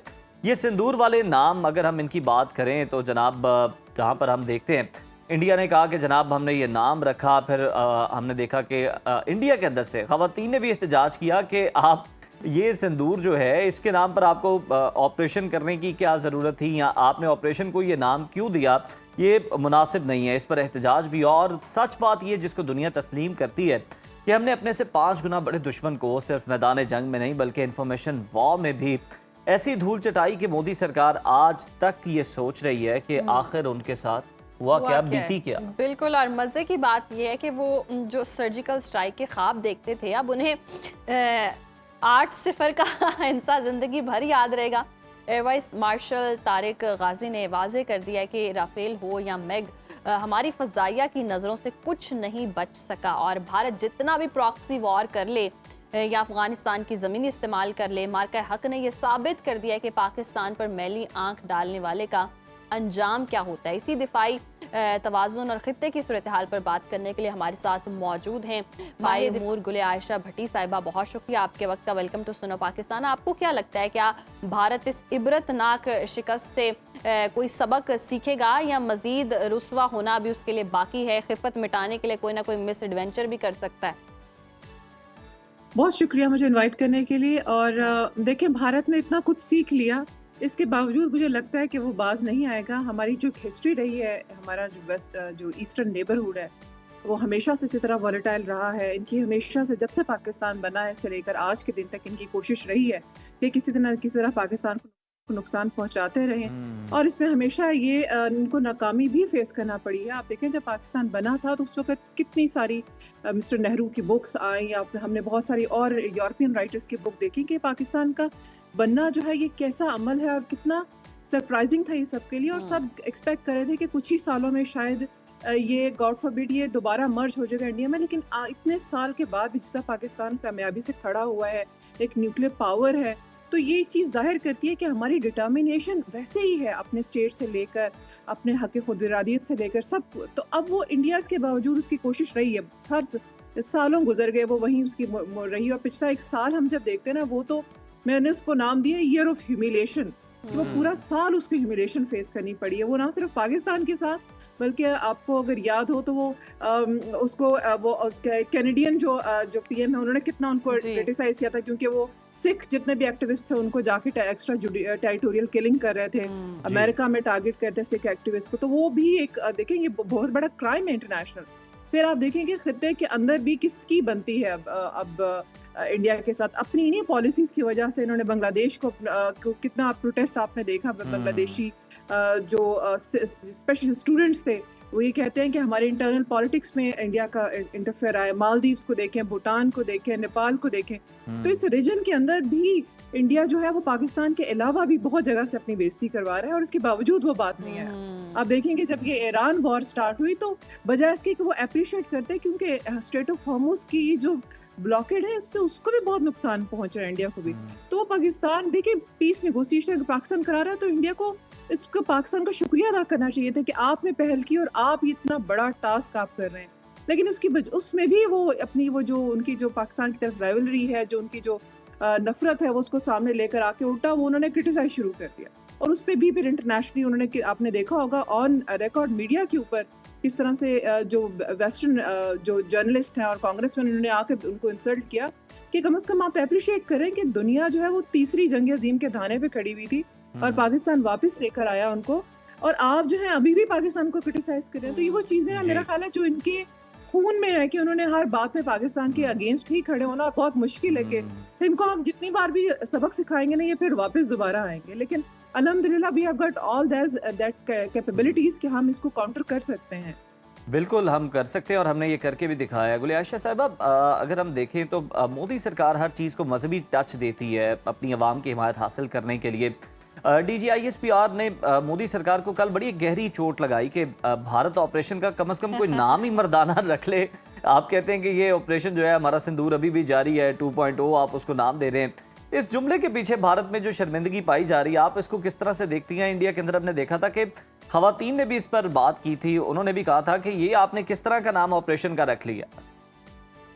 बिल्कुल आप ठीक कह रहे हैं, और मैं तो उसको कहती हूँ कि इसका नाम रखना चाहिए ऑपरेशन ह्यूमिलेशन, क्योंकि इनके बाद इनको यही फेस किया उन्होंने पूरा साल। और जहाँ तक बात आपकी दूसरा पॉइंट है कि वो ये इसको यूज करते हैं, बेसिकली मोदी जो है उनकी अब जो होता है ना उनका ये इलेक्शन कैंपेन सारी वो एंटी पाकिस्तान तो वो चलाते हैं, क्योंकि उसी के ऊपर उनको वोट मिलते हैं और वो अपनी पब्लिक को फीड करते हैं ये नफरत। ये वो उनको ये मतलब उनको ये एक नैरेटिव है जो वो बेचते हैं अपने लोगों को, और उसके ऊपर वो फिर इलेक्शन जीतते हैं। और जब ये भी हुआ लास्ट ईयर, जब इन्होंने ये जो सो कॉल्ड ये जो अपना स्टार्ट किया ऑपरेशन सिंदूर, तो उसके अंदर भी इससे उन दौरान में आपको याद होगा कि वो इलेक्शंस भी हो रहे थे बिहार के, उन्होंने और एक वक्फ का इन्होंने एक्ट इंट्रोड्यूस कराया हुआ था जिसके ऊपर इंटरनली बहुत प्रोटेस्ट हो रहा था इंडिया के अंदर। तो वो उससे जान छुड़ाने के लिए और उससे नजरें हटाने के लिए ये ऑपरेशन जरूरी था, क्योंकि ये एक ऐसा वो चूरन है ना जो बहुत आसानी से ये बेचते हैं अपने लोगों को, और लोग इसमें खुश हो जाते हैं और वो भूल जाते हैं कि हमारे अंदर इंटरनली आप देखें कि कितनी सारी सेपरेटिस्ट मूवमेंट चल रही है, कि जो माइनॉरिटीज का इन्होंने हशर किया है। इंडियन ऑक्युपाइड कश्मीर में आप देखें जो ह्यूमन राइट वायलेशन हो रही है, जो जिस तरह की मुसीबत में वो लोग जिंदगी गुजारे, उससे नजरें हट जाए और हम बस जो है वो पाकिस्तान के साथ जंग में रहे। और लेकिन अब एक इसमें इंटरेस्टिंग फैक्टर ये हुआ है कि अब जो लोग हैं ना वहाँ पे, क्योंकि देखें मीडिया ओपन है, सोशल मीडिया का जमाना है, लोग इंटरनेट पे जाते हैं, सर्च करते हैं, उनको मिनटों में पता चल जाता है हकीकत क्या है। ऑल्दो कि उन्होंने पूरी कोशिश की कि पाकिस्तान चैनल्स जो हैं उनको ब्लॉक कर दिया जाए, ट्विटर ब्लॉक कर दिया, यानी कहीं से भी कोई बिल्कुल हमारा अपना सुनो न्यूज़ भी जो है वो भी ब्लॉक कर दिया गया था इंडिया के अंदर। वो यही था ना कि वो पब्लिक तक ना रियलिटी पहुंचे ही ना, तो बस हम जो उनको दिखा रहे हैं ना, आपने देखा था वो जो ड्रामा उनके मीडिया वाले कर रहे थे, जो उन्होंने स्टेज से जाया हुआ था, और वो इतना शर्मिंदगी, तो उसको देख के शर्म आती थी कि क्या कर रहे हैं। तो वो लोग फिर जब देखते तो, फिर जब जो बाहर जो इंडियंस रह रहे हैं ना इंडिया से बाहर, फिर उनके यहाँ तो चीजें सारी क्लियर थी, और मेरी उनमें से कुछ से बात भी हुई थी, तो वो जो है वो बहुत एम्बैरेस्ड फील करते थे कि हमारी हुकूमत बिल्कुल बड़ी शर्मिंदगी उठानी पड़ी है भारत को। और अगर हम वेस्ट में भी देखें, बड़े लोगों का नज़रिया भी बदला है और बिल्कुल एक इंटायरली एक शिफ्ट आ चुका है इंडिया को लेकर या पाकिस्तान को लेकर। जिस तरह से हम देखते हैं इंडिया कुछ ना कुछ करना चाह रहा था पाकिस्तान के साथ, वो सारी उसको मुंह की खानी पड़ी है। और सिंदूर आ जाए, फिर सिंदूर 2 भी आ रहा था, फिर मंगलसूत्र, जो कुछ भी आएगा वो नाकाम ही होगा। अगर हम 8-0 का स्कोर इसकी बात करें, मार्का हक के बाद पाकिस्तान ने जो डेटरेंस कायम की है, इसमें आप क्या देखती हैं? इसने खित्ते में जंग के रिवायती जावियों को किस तरह से तब्दील किया? आप बिल्कुल ठीक कह रही हैं। पाकिस्तान के बारे में जो एक इंडिया ने एक परसेप्शन बनाई हुई थी ना, उसको लग रहा था कि ये एक बहुत इजी सा शिकार होगा, वो खत्म हो गया। हमने वो जो डेटरेंस अपनी कायम की ना, वो बहुत ज़रूरी थी और बड़ी कैलकुलेटेड थी। देखिए, शुरू में हमने रिस्ट्रेंट की पॉलिसी रखी, हमने दुनिया को बताया कि हम जो है वो विक्टिम है हमेशा से इंडिया की इस तरह की एक्टिविटीज़ का। और उसके बाद जब हमने आर्टिकल 51 है यूनाइटेड UN रेजोल्यूशन का, जो हमें ये राइट देता है कि हमारी स्टेट सॉवरेनिटी के अगेंस्ट जब कोई बात हो रही है तो हमने उसको डिफेंड करना। तो हमने वो जब अपना रिएक्शन शो किया, बड़ा ही कैलकुलेटेड और मेच्योर रिस्पॉन्स था। देखिए उसमें सिविलियन टारगेट्स नहीं हुए और हमने बड़ा मेच्योर रिस्पॉन्स था हमारा, उससे एक डेटरेंस भी कायम हुआ। दूसरा हमारी जो मिलिट्री क्रेडिबिलिटी है वो बहुत ज़्यादा स्ट्रांग हुई और फिर उसके बाद उसको दुनिया ने अप्रिशिएट भी करना शुरू किया। और देखिए मैं ये बात बार बार कहती हूँ कि ये जो आज हम डिप्लोमेटिकली इंजॉय कर रहे हैं ना अपना स्ट्रेचर जो है, और हम ये कह रहे हैं कि हमारी बात सुनते हैं सब, और हम हर रोज़, चाहे वो ईरान है, चाहे वो अमेरिका है, चाहे वो बाकी दुनिया है, पर्टिकुलरली ये दो पार्टीज जो जंग का हिस्सा है, जिस तरह से पाकिस्तान के एफर्ट्स को अप्रिशिएट करते हैं, इसके पीछे वो मिलिट्री क्रेडिबिलिटी है जिसको वो उनको पता है और उन्होंने एक्नॉलेज की, उन्होंने अप्रिशिएट किया पिछले साल। तो आज हम अपनी इस डिप्लोमेटिक स्ट्रेचर को एंजॉय कर रहे हैं।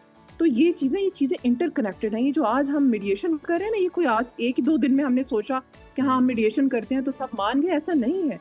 ये पूरे एक साल का सफ़र है जिसको तय करते करते आज हम जहाँ पहुँचे हैं, तो हमारी बात सुनी जाती है। उसको एक क्रेडिबल मीडिएटर का पाकिस्तान को जो एक रोल दिया गया, और वो that is because of that incident जो एक साल पहले हुआ।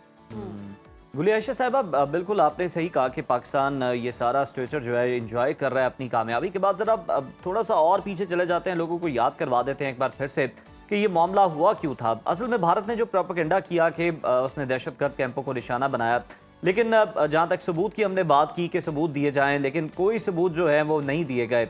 आप इस बयानी की जंग को किस तरह से देखती हैं कि भारत बुरी तरह हारा, पहले तो सबूत देने में नाकाम रहा और फिर जिस तरह से अपने तैयारों के गिरने के जो आदाद शुमार है उनको छुपाता? देखिए जब ये इंसिडेंस हुआ भी ना, जब वो फॉल्स फ्लैग जो पहलगाम इंसिडेंस हुआ भी, तो देखिए विद इन मिनट्स आप ये, I mean your nobody was there for the medical support, वहाँ पे कोई भी सिक्योरिटी मौजूद नहीं थी, लेकिन आपको 10 मिनट में ये पता चल गया था कि किया किसने, आपने FIR कटवा दी। ठीक है, वो सबसे ज्यादा सस्पिशियस था, जिसके ऊपर पे सब इंटरनेशनल कम्युनिटी ने कहा भी, ऑल्दो कि सब इंटरनेशनली सब ने इस कंडेम किया स्पेसिफिक वाकये को, लेकिन किसी ने पाकिस्तान का नाम नहीं लिया, बिकॉज उन्हें पता था कि ये गेम क्या है। हमारी तरफ से जो दो अच्छी बातें हुई वो ये हुई कि एक तो हमने सबसे पहले बता दिया कि फॉल्स फ्लैग है, दूसरा हमने कहा कि हम किसी एक थर्ड पार्टी न्यूट्रल, कोई भी बीच में स्टेट आ जाए, कोई भी एक्टर आ जाए, एंटिटी आ जाए जो इसका इन्वेस्टिगेशन करे, और वो बहुत बड़ी बात उस वक्त जो हमने किया था, क्योंकि हमें पता था कि हमेशा की तरह, चाहे वो अगर आपको याद हो पुलवामा वाला, उरी वाला, हर दफा ये करते हैं, तो वो बहुत अच्छा हो गया। और फिर एक जो जिस तरह हम उसकी बात कर रहे हैं, दैट नैरेटिव और सारा through out all this time, यानी वो सारा टाइम 22 अप्रैल से लेकर 10 मई तक का जो टाइम पीरियड था, और उसके बाद भी हमारी मिलिट्री और हमारी सिविलियन जो लीडरशिप थी ना, वो हमेशा लम्हा बलम्हा की जो रिपोर्ट थी ना, वो पब्लिक कर रहे हैं। लम्हा बलम्हा हम तो अपडेट भी करते रहे, शवाहिद रख कर बात करते रहे, और जिस तरह साजिश करता आ रहा है या करता रहा है वो भी हमने नाकाम बनाई है। बहुत शुक्रिया गुलिया आयशा साहिबा आपके वक्त का। और आज हम देख ही रहे हैं कि ख़ित्ते में अगर इंडिया का नाम जो है वो सुनने को नहीं मिलता और पाकिस्तान की गूंज हर जगह सुनाई दे रही है, चाहे सफारती महाज पर हो, सालिसी का किरदार अदा करना हो, बड़े बड़े प्लेयर्स जो हैं वो पाकिस्तान आकर बैठते हैं और हमसे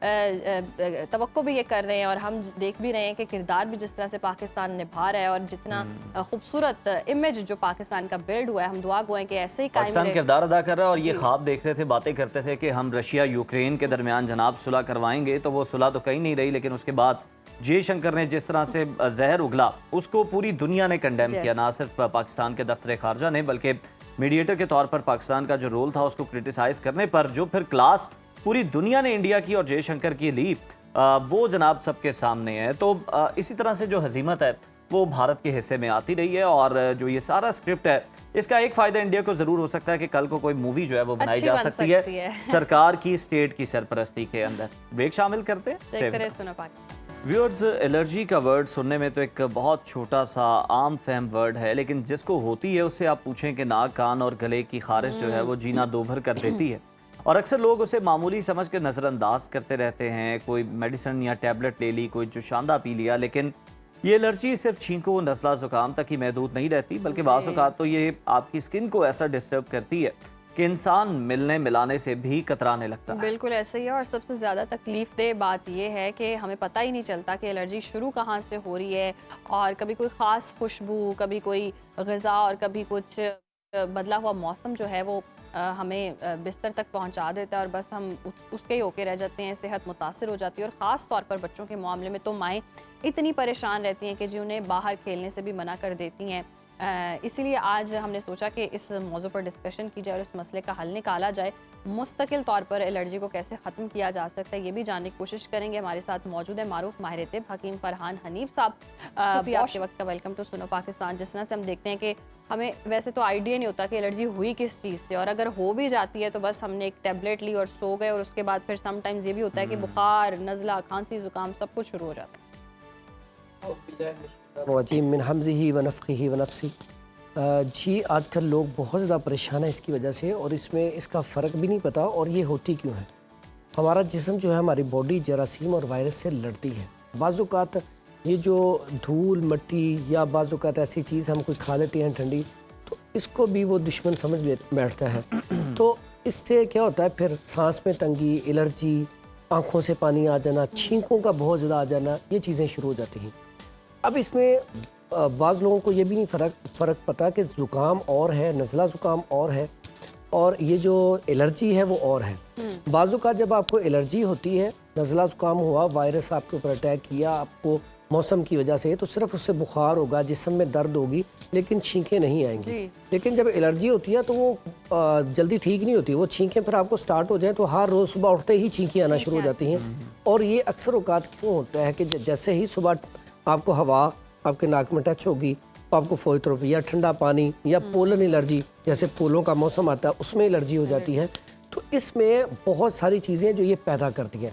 इसमें हमारा आज का मौसम देखें तो पाकिस्तान का जो ये शहर है लाहौर, ये पूरी दुनिया में टॉप पे है आलूदगी में। तो ये जो डस्ट है इससे बहुत ज़्यादा ये एलर्जी होती है।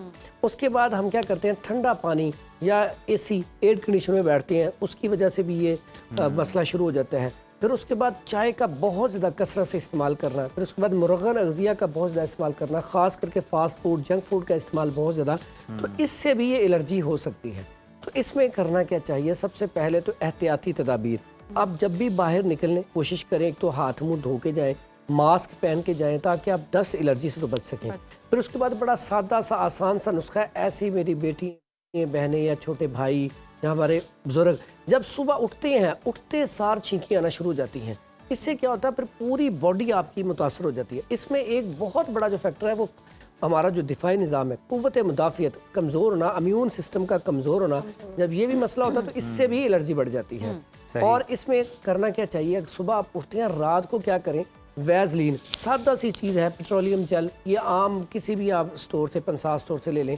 इसको रात को सोते वक्त ना थोड़ी सी आप नाक के अंदर लगा के लेट जाए, सुबह आप उठेंगे तो इंशाल्लाह आपको छींकें नहीं आएंगी। ये बड़ा बेहतरीन है। और ये इतना बेचारों लोगों का मसला है बेचारों का कि ये सुबह उठते जब छींकी आती है तो पूरी बॉडी, खास करके ये जो पसली होती है इसमें दर्द शुरू हो जाता है। तो ये अमल करने से छींकें नहीं आएंगी। उसके अलावा देसी घी जो है वो भी आप नाक में लगा सकते हैं। बाज़ औक़ात ऐसा होता है सांस इससे बंद हो जाता है। अगर आपका सांस बंद हो तो अदरक का कहवा, आप अदरक ले लें छोटा सा टुकड़ा, और उसके बाद उसमें आप तुलसी के पत्ते डाल लें थोड़े से, और शहद मिला के 3 चीज़ों का कहवा, यकीन करें फौरी तौर पे एक तो आपकी सांस को बहाल करता है, साथ छींकों का बेहतरीन इलाज है। बाज़ों का तो हमारे पास पेशेंट आते हैं, हम कहते हैं आपके पास घर में अगर मुनक्का है, मुनक्का इतना कमाल का रिजल्ट है, हम तो पहले उसे इस्तेमाल करते हैं ना खून की कमी को पूरा करने के लिए, क़ुव्वत के लिए, ताकत के लिए। लेकिन उसका बहुत बड़ा फ़ायदा है कि अगर आपको छींकें बहुत ज़्यादा आ रही हैं, आपको सर्दी लग गई है, ठंड लग गई है, तो आप 11 अदद मुनक्का लें। मुनक्का लेके उसका आपने कहवा बनाना है। कहवा बना के आपने सिप लेके पी लेना है। फौरी तौर पे भी आपका कप नीचे रखने से पहले आपकी छींकें, नज़ला, ज़ुकाम फौरी तौर पे ख़त्म हो जाएगा। इसी तरह अगर आपको कहीं भी मुनक्का मुयस्सर नहीं है तो आप लौंग ले लें, 3 अदद लौंग लेके उसको पानी में जोश दे के अगर वो आप इस्तेमाल कर लेते हैं, सिर्फ लौंग के इस्तेमाल से छींकों का खात्मा, नज़ला, ज़ुकाम फौरी तौर पे ठीक हो जाता है। फिर बाज़ औक़ात ऐसा होता है साइनस की वजह से, ग्लैंड्स के ऊपर सोजिश की वजह से आपको रात को नाक बंद हो जाता है, सांस नहीं लिया जाता, फिर मुंह से सांस लेती हैं। तो उसके लिए बड़ा सादा सा एक नुस्खा है और बहुत ज़्यादा मेरे मतलब के ऊपर ये चलता है। रोगने ज़ैतून ले लें 10 ml और रोगने नीम ले लें 5 ml। ये दोनों लेके तो इसका आप ड्रॉपर में डाल के रख लें। तो आपने एक कतरा एक साइड पे और एक कतरा एक साइड पे, यानी कि ये ड्रॉपर आपने डाल लेना है।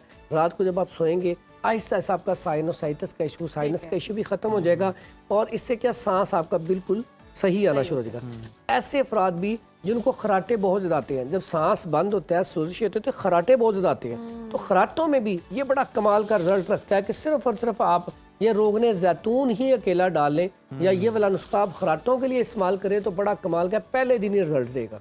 ठीक है। उसके बाद अक्सर औकात ये होता है कि नज़ला ज़ुकाम नाक रात को आपको बहुत ज़्यादा है, तो एक सादा सा कुलिया भी है कि आप सरसों का तेल लें, आपकी अपनी नाफ के अंदर, नापी के अंदर वो डाल के थोड़ा सा आप जज़ब करके सो जाए, और उसके बाद अगर पाँव के तलवों पे भी लगा लें तो बड़ा बेहतरीन है। इससे क्या होगा कि आपका जो नोज़ हर टाइम आता रहता है, तो नाक जो है वो सुबह तक बिल्कुल ठीक हो जाएगा, पानी आना बंद हो जाएगा। दूसरा, आपको नींद बड़ी अच्छी आएगी क्योंकि सांस की तंगी की वजह से नींद अच्छी नहीं आती। कुछ लोग ऐसे भी होते हैं कि वो कुछ जिस तरह से हम कह रहे हैं कि सर्दियों में तो चलें फ्लू समझ में आता है, गर्मियों में इसलिए हो जाता है कि हम ठंडी चीज़ें बहुत ज़्यादा जो है इस्तेमाल करते हैं। फिर कुछ लोग ऐसे भी हैं कि वो कोई बहुत ज़्यादा गर्म चीज़ भी उन्होंने खा ली, उनका गला जो है वो जलता है, रात को उन्हें एहसास हुआ, फिर उसके बाद सुबह जनाब उन्हें फ्लू भी होगा, फिर उन्हें बुखार भी होगा। ये क्या कैफियत है और ये अगर हो जाए तो आपको क्या करना चाहिए? ये आपने बड़ा ज़बरदस्त सवाल किया कि गर्मियों में भी ये हो जाता है। जी। गर्मियों में होता है क्योंकि ग्लैंड्स के ऊपर जब सोजिश आती है तो तब ये मसला होता है, जब आपने जैसे ही कुछ ज़्यादा गर्म चीज़ खा ली गले के अंदर सोजिश हो जाएगी। तो सोजिश के लिए बड़ी बेहतरीन चीज़ है कि आप हल्दी ले लें 50 ग्राम, मुलट्ठी ले लें 50 ग्राम, और सौंफ ले लें 50 ग्राम, और कुट शीरी ले लें 50 ग्राम। इसका फाइन पाउडर करके आप इसको शहद में मिला के चूसना शुरू कर दें, बेहतरीन है। या सुबह दोपहर शाम ताज़ा पानी के साथ इस्तेमाल कर लें। उसके बाद अगर गले में खराश हो तो ये गाउज़बान के पत्ते मिल जाते हैं, गाउज़बान के पत्ते और उनाब और सौंफ, इसका कहवा बना के अगर पिया जाए तो गले में जो खराश आती है, केरा आता है, उसका बड़ा बेहतरीन इलाज है। फिर उसके बाद अतरीफुल उस्तखुद्दूस एक माजून है, ये आम ये डब्बी ना किसी भी कंपनी की, आप बड़ी कंपनी के लिए लें या खुद से भी बना सकते हैं। तो ये इस्तेमाल की जाए तो आधा चम्मच सुबह शाम ताज़ा पानी के साथ, तो ये गले के जो रेशा गिरता है केरे के लिए बड़ा बेहतरीन इलाज है, और इससे भी छींकियाँ आना कम हो जाती हैं। ठीक है। तो ये सांस के बाद नाक भी बहना शुरू हो जाता है। हाँ जी, नाक जो बहना शुरू हो जाता है, इसका बड़ा बेहतरीन सादा इलाज है। आप पहले देखें कि गर्मी की वजह से है तो इसमें बड़ा बेहतरीन सादा इलाज है। उनाब ले लें 3 अदद, और गुल बनफशा ले लें थोड़ा सा, इसका कहवा बना के आप इस्तेमाल करें, फ़ौरन इलाज है। या शरबत बनफशा, ये फौरी तौर पे गर्मी के लिए बेहतरीन है। अगर आप इसमें इमली, आलू बुखारा और ज़रिश्क इसका शरबत बना के पी लें, क्योंकि ये गर्मी की वजह से, इसकी निशानी क्या है, गर्मी की वजह से जो नाक से पानी आएगा ना वो गाढ़ा होगा ना पतला होगा, पीले कलर में होगा, और जलन भी महसूस होगी बार बार, वो गर्मी की वजह से। अगर उसकी वजह से तो ये इस्तेमाल करें।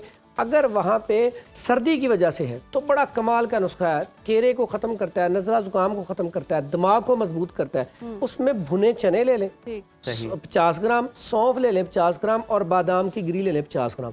ये 3 चीज़ों का पाउडर बना के रख लें, आधा चम्मच रोज़ाना इस्तेमाल करना शुरू कर दें। नज़ला ज़ुकाम, केरा, सर्दी की वजह से अगर आपके नाक से पानी आ रहा है तो फौरी तौर पे ये रिजल्ट है, फौरी तौर पे। और इसमें कभी भी आपको छींकियाँ आ रही हैं, नज़ला ज़ुकाम, सर फुल भारी है, तो कभी भी आप ये स्टीम को ना भूलें। भाप जो है ये पहला इलाज है, आप वो इसकी ले लें। पुदीना ताज़ा लें, इसकी आप स्टीम ले लें। या उसके बाद अमृत धारा, आप 7 पुदीना इसका 7 ले लें 10 ग्राम, और 7 अजवाइन ले लें 10 ग्राम, काफूर ले लें 10 ग्राम। ये तीनों मिक्स करके मेल्ट हो जाएंगे, रख लें। ये 2-3 ड्राप डाल के इसकी आप स्टीम ले लें, बड़ी कमाल की है। फिर उसके बाद आपको जब छींकियाँ आ रही हैं, आपका नाक जो है उसमें मसला आ रहा है, नमक लें, पानी में हल करके उसको थोड़ा सा अंदर आप डालें तो उससे भी फौरी फ़र्क पड़ता है। फिर जो हम वैक्स लगाते हैं, तो वैक्स जो है इसका ताल्लुक है, ये जो यूकलिप्टस एक पौधा है जिसको हम सफ़ेदे के पत्ते कहते हैं, वो घर में आप नेज़ल बना के रख लें। ठीक है। उसमें क्या करना है, उसमें आपने सफ़ेदे के पत्ते लें, उसको आप थोड़े से पत्ते लेके 1-1.5 किलो पानी में अच्छी तरह उबाल के रख लें, उसको आप शावर में डाल के रख लें, वो नेज़ल स्प्रे बना लें। यकीन करें इतना ज़बरदस्त है, फौरी तौर पे नाक को खोलता है। फिर उसी की स्टीम लें, आपके जो भी यहाँ पे बलगम रेशा जमा हुआ है वो अल्लाह के हुक्म से ख़त्म हो जाएगा। ये तो बड़ा ज़बरदस्त आपने बता दिया। लास्टली जाते जाते जिसको डस्ट एलर्जी हो जाती है, फ़ौरन से उसका जल्दी जल्दी हल, कहीं पे झाड़ू लग रहा है और वो उसके बाद अपना नाक लेके बैठ, इसका सादा सा हल है। एक तो डस्ट से बचा जाए, मास्क का इस्तेमाल किया जाए। दूसरा बड़ा बेहतरीन इलाज है, अदरक और तुलसी ठीक है। इसका कहवा इतना अच्छा है, लौंग का कहवा इतना अच्छा है कि फौरी तौर पे पियेंगे, फौरी तौर पे सुकून हो जाएगा। 1 मिनट से पहले आप कप रखने से पहले आपकी तबीयत ठीक हो जाएगी। ये इस्तेमाल करें फौरी तौर पे, इंशाल्लाह इससे ठीक हो जाएगा। बहुत शुक्रिया आपके वक्त। और वाकई जी अक्सर हम देखते हैं कि एलर्जी हो जाती है और हमें आइडिया नहीं होता, खास तौर पर डस्ट एलर्जी तो बहुत ज़्यादा ही होती है। तो ये नुस्खे आप आजमाएं और हमें अपना फीडबैक भी दीजिएगा। अभी वक्त हुआ ब्रेक का, देखते रहिए सुनो पाकिस्तान। वेलकम बैक नाजरीन। और पंजाब असम्बली में कम उम्री की शादी के खिलाफ बिल पास हुआ है। कानून बड़ा वाज़ेह है, 18 साल से कम उम्र में शादी सिर्फ गलत नहीं बल्कि बाकायदा जुर्म होगी। और मुझे खुशी इस बात की है कि अब सिर्फ दुल्हा या दुल्हन नहीं बल्कि वो निकाह ख्वाह और वालिदैन भी कानून की गिरफ्त में आएंगे जो एक नासमझ बच्ची की ज़िंदगी का सौदा कर देते हैं और उसे समझ ही नहीं होती है, और दूसरे सूबे में जाकर शादी करने पर भी 7 साल कैद की सज़ा जो है वो सख्त सज़ा तजवीज़ की गई है। और वज़ीर इत्तलात पंजाब अस्मा बुखारी ने भी बड़ी पते की बात की है कि जी जिस्मानी बढ़ोतरी अलग चीज़ है, लेकिन जहनी जो पुख्तगी होती है उसके बगैर किसी को रिश्ते में बांध देना ये एक नाइंसाफ़ी है, ज़्यादती है। और उन्होंने बड़ा गरज चमक के जी जो इजहार भी किया था असम्बली में, और बड़ी उसकी सोशल मीडिया पे धूम भी हुई थी, सराहा भी जा रहा था। बिल्कुल वहाँ, और मसला कानून बनने का नहीं है, उस सोच को बदलने का है जो सदियों से हमारे अंदर जड़ें गाड़े बैठी है। हम अक्सर बलूगत को सिर्फ जिस्मानी नशोनुमा से जोड़ते हैं, जबकि असल चीज़ वो शऊर है जो एक घर बसाने के लिए ज़रूरी होता है। लेकिन यहाँ एक और चीज़ भी है और वो है मजहबी और समाजी नुक्ता नज़र। बहुत से हलकों में ये बहस है कि क्या ये कदम हमारी रिवायात या मजहबी इक़्तिदार के ख़िलाफ़ तो नहीं, क्या हम नौजवानों को किसी और गलत रास्ते पर तो नहीं डाल रहे। इसी उलझन को सुलझाने के लिए आज हमने इनवाइट किया स्टूडियो में मारूफ मजहबी स्कॉलर अली वकार कादरी साहब को। और साहब बहुत शुक्रिया आपके वक्त का, वेलकम टू सुनो पाकिस्तान। देखा जाए तो पंजाब असम्बली का ये जो नया कानून है इसको मजहबी इक़्तिदार के मुनाफी भी कुछ लोग करार देते हैं। आपकी इल्मी राय में इंसानी शऊर की पुख्तगी और निकाह के दरमियान इस्लाम क्या हमारी रहनुमाई फरमाता है? बहुत शुक्रिया। बहुत सारे नहीं, अक्सरियत जो मजहबी हल्का है वो इसको इस्लाम के ख़िलाफ़ करार दे रहा है। और वो उनका आर्गूमेंट ये है कि जो बलूगत है, जिस्मानी बलूगत जिसको कहती हैं, उसके बाद निकाह करने से अल्लाह ताला और अल्लाह के रसूल ने नहीं रोका तो कोई और कैसे रोक सकता है। अब इसकी इंटरप्रिटेशन सुन लें। इंटरप्रिटेशन ये है कि अल्लाह ताला और अल्लाह के रसूल ने जिस्मानी बलूगत के फौरी बाद लाजमन निकाह करने का भी नहीं कहा। कोई ऐसा करीना आ जाए जिसकी बुनियाद पर कोई मसलहत या किसी भी वजह से जो लॉजिकली रीजनिंग के साथ पुटअप कर दी गई हो, उसकी वजह से अगर रियासत उसको थोड़ा उसके अंदर कोई कानून साजी करती है तो ये रियासत का हक़ तशरीह है। इसको ज़हन रखें।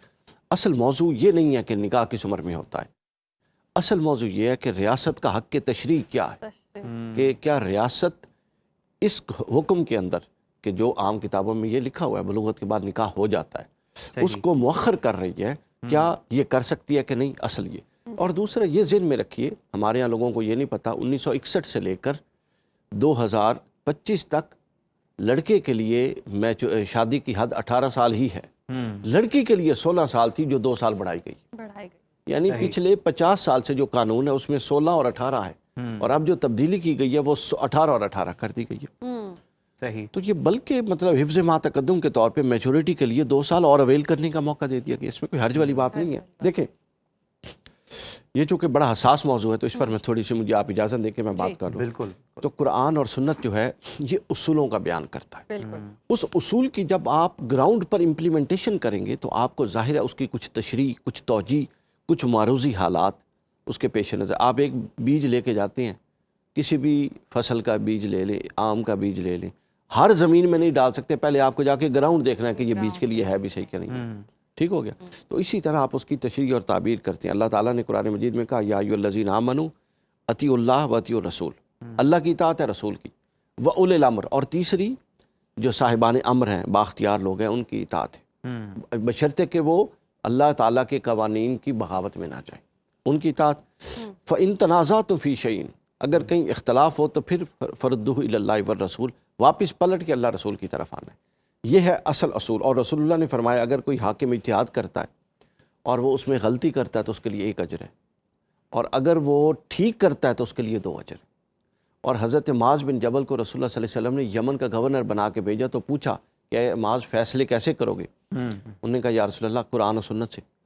हजूर इस्लाम ने बहुत बड़ी बात आपने कहा, अगर वो हुक्म कुरान में भी ना हो और सुन्नत में भी ना हो, इसका मतलब है ऐसे बहुत सारे मसाइल बाद में पेश आने वाले थे आने वाले जो कुरान और सुन्नत में ज़ाहिरन मौजूद नहीं थे। तो उन्होंने कहा या रसूलल्लाह मैं गौर व फिक्र करके इज्तिहाद करूँगा, नई राय कायम करूँगा।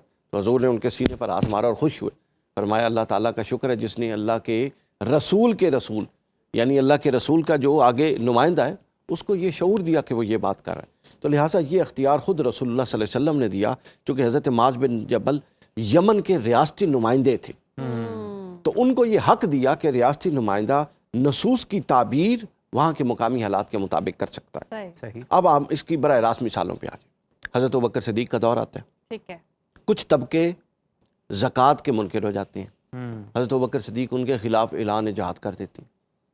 कहीं प्रेसिडेंट नहीं है, ना कुरान में ना सुन्नत में, कि इस्लाम के किसी एक रुकन का या ज़कात का अगर कोई ऐलान करे, इनकार करे तो आप उसके ख़िलाफ़ तलवार उठा सकते। हज़रत उमर ने भी इख्तलाफ किया, सब ने, बिल आखिर इस पर बड़ी मुशावरत के बाद सहाबा का इजमा हुआ और फिर वो इक़दाम किया गया। इसको उलमा कहते हैं। और अबू बकर सिद्दीक़ ने आयात ज़कात की रियासती ताबीर की, ये गौर तलब जुमला है, और ज़कात को इबादत की सतह से उठाकर हक़ के रियासत के तौर पे जब उसका ये स्टेटस डिक्लेयर किया तो फिर रियासत ये हक़ बजाने होगी कि उसके खिलाफ तलवार उठा, नई ताबीर होगी। फिर उसका हज़रत उमर का दौर आता है, कुरान कहता है चोर के हाथ काटो, वो मर्द हो या औरत। हज़रत उमर के दौर में कहत था, हज़रत उमर ने अपनी उस ज़रूरत के पेश नज़र कहत में चोरी होनी शुरू हो गई, लोग भूखे तो नहीं मर सकते। हज़रत उमर ने कुरान का हुक्म मुअत्तल कर दिया, कहा कि ये हुक्म उन हालात के लिए नहीं है जो इस वक्त मौजूद है। ये है वो बसीरत जो आपने देखनी है कि अपने मुकामी हालात के लिए वो चीज़ अगर तो आप फ़ायदेमंद है तो आप कुरान और सुन्नत की मुताबिकत में बिल्कुल ठीक। फिर मुअल्लिफ़तुल कुलूब, ज़कात किस किस को देते हैं? 8 मसारे में एक वो है जो बेशक मुसलमान ना हो, उसकी साजिशों से बचने या उसको इस्लाम की तरफ राग़िब करने के लिए आप ज़कात दें। रसूलुल्लाह ने दी, कुरान मजीद में हज़रत अबू बकर ने दी। मुसन्नफ़ इब्न शैबा में हदीस सही है, हज़रत उमर के पास 2 लोग आए, कहते हैं जी रसूल आपके रसूल देते थे, अबू बकर देते थे, आप भी दें। उन्होंने कहा मैं नहीं दूंगा, चलो भाग जाओ। क्यों? हज़रत उमर ने कहा उस वक्त इस्लाम कमज़ोर था और हमें तुम्हारी साजिशों से खौफ था, उससे बचने के लिए हम ये काम करते थे। अब मजबूत है, जाओ जो होता है कर लो। तो उन्होंने क्या समझा कि अब ज़रूरत नहीं है, तो उन्होंने क्या किया, रियासती इज्तिहाद और नस के मकासदी फ़हम को वाज़े किया कि हर नस का एक मकसद भी है, उस मकसद का फ़हम भी बंदे को वाज़े होना चाहिए। उसके बाद उन्होंने किया। फिर उसके बाद रसूलुल्लाह के दौर, अबू बकर सिद्दीक़ के दौर रज़ी अल्लाह तआला के दौर में एक मजलिस की तलाक एक ही कंसीडर होती थी, लोगों ने मजाक बना लिया। हज़रत उमर ने इंतज़ामी और ताज़ीरी नौइयत की रियासती ताबीर ये की कि एक मजलिस की 3 तलाक़ों को 3 वाक़े कर दिया, कहा कि 3 होंगी। तो उन लोगों ने तमाशा बना लिया, डरते नहीं हो तलाक देने से, कोई मजाक है, छोटी सी बात हुई और तलाक दे दिया, ठीक हो गया। और वो वाक़ई हुई और उस पर से सहाबाए किराम का इजमा हो गया। फिर उसके बाद मफ्तूहा अराज़ी, एक इलाका फ़तह हुआ, सूरतुल हश्र में पूरा वाक़या। वो अराज़ी मुजाहिदीन में तकसीम होती थी। हज़रत उमर ने इज्तिहाद किया, कहा कि नहीं, इनके पास पहले माल मौजूद है, कुरान हालांकि कह रहा था माल मौजूद है, ये हम इनके अगली नस्लों के लिए बचा के रखते हैं, रियासत के पास रहे। ठीक नहीं, इज्तिहाद कर दिया। रियासत ने नसूस की मुआशी ताबीर नहीं कर दी। फिर उसके बाद क्या होता है, अब दीनी मामले हज़रत उस्मान के दौर में कुरान मजीद कई रस्मुल ख़त में लिखे हुए थे, उन्होंने सारे रस्मुल ख़त जमा करके तल्फ़ कर दिए और एक कुरैशी रस्मुल ख़त में उसको इजरा कर दिया। ये इससे पहले प्रेसिडेंट नहीं था। उन्होंने क्या किया, ये दीनी नसूस के तहफ़्फ़ुज़ के लिए एक रियासती अख्तियार को इस्तेमाल किया। तो वो यार प्रॉब्लम ये होती है, मैंने आपको बहुत सारी मिसालें दे दी, इसको चलता रहूँ तो मिसालें चलती रहेंगी। अच्छा, एक अहम कॉल, इमाम शातिबी जो है बहुत बड़े फ़कीह हैं। इमाम शातिबी कहते हैं कि जो रियासत का हक़ के तशरीह है या रियासत का रियाया पर तसर्रुफ़ का हक़ है, ये मसालिहत के ताबे होता है। लिहाजा अब नुक्ते नज़र ये हुआ कि रियासत ने यह समझा कि बच्चियों की वो उम्र नापुख्ता है, उसमें अगरचे वो बायोलॉजिकली बालिग हो चुकी हैं लेकिन साइकोलॉजिकली बालिग नहीं। ठीक। अच्छा, अब कोई कहे जी 25 साल तक अगर कोई बालिग न हो तो निकाह मौखर करेंगे, नहीं, ये नादानी की बात है। एक इम्कानी हद उन्होंने कायम कर दिया कि 2 साल मजीद उसको दें। देखें, फिजिकल यानी जिस्मानी तौर पे बलूगत से पहले की सोच और ध्यान और रुझानात अलग होती हैं, और बालिग होने के बाद के ध्यान और रुझानात अलग होती हैं। तो लिहाजा ये एक दुरुस्त फैसला इस तौर पे है कि बालिग होने के बाद भी उस लड़की को 2, 3, 4 साल दिए जा रहे हैं सोचने समझने के लिए, मैच्योरिटी के लिए, उस डिसीजन के लिए। तो लिहाजा ये जो हुकूमत का या रियासत का ये फैसला है, मैं इसको ना कुरान और सुन्नत के ख़िलाफ़ समझता हूँ, ये रियासत का हक है और ये किसी हुक्म से टकराता भी नहीं है। और वैसे और भी ये बड़ा कादरी साहब मुनासिब आप चीज़ है। देखें कि मास्टर्स तक भी अगर आपने तालीम हासिल करनी है तो उसमें भी आपकी एज क्या हो जाती बिल्कुल है? ऐसे, वो बिल्कुल भी ऐसे। 16 साल में तो नहीं आप तो उसमें लिहाजा मास्टर्स ये कर बिल्कुल सकते। दुरुस्त बात है, बल्कि ये एहसन इक़दाम है। ऐसा नहीं ये देखें, शादियों के अंदर जो ब्लंडर्स और जो किस्म के मामलात हो रहे हैं, ठीक है, उसके आप मसाइल देखें, उसमें एक ये बहुत बड़ा फैक्टर है कि बच्ची को अभी ये शऊर ही नहीं होता कि शादी क्या है, मैंने आके करना क्या है, मेरी रिस्पॉन्सिबिलिटीज़ क्या है। अच्छा, फिर उसकी पसंद और नापसंद का दखल नहीं होता। जब वो उम्र के उस हिस्से में पहुंचती है 18 साल के करीब, और उसके बाद और उसकी अपनी पसंद नापसंद डेवलप होती है, और वो अपने उस शौर से जिसको पहले ही निकाह कर दिया गया पसंद ना करे, तो नई तरह के मसाइल, वो मसाइल माशरती भी हैं, वो मसाइल बिरारवी के भी हैं, वो मसाइल दीनी भी हैं, समझ आई। तो लिहाजा ये मल्टी डायमेंशनली अगर आप इस चीज़ को देखें तो ये उस हिकमत को बड़े अच्छे तरीके से एड्रेस किया गया, इसमें कोई प्रॉब्लम वाली बात नहीं। बहुत शुक्रिया आपके वक्त का। और वाकई जी एहसन इकदाम है, एक मार्जिन मिनोरिटी का, ज़हनी पुख्तगी का उसको समझ आ गई है और स्टडी करती है। और जिस तरह से कादरी साहब ने भी कहा कि बलूगत के बाद सोच जो है वो अलग तरीके से डेवलप होती है, पसंद नापसंद वाला फैक्टर शामिल होता है। तो वाकई एक ज़बरदस्त इकदाम किया गया है जिसे और हक रियासत भी है। हक रियासत भी है। आज के प्रोग्राम से इतना ही, हमें दीजिए इजाज़त। अल्लाह हाफ़िज़। अल्लाह हाफ़िज़।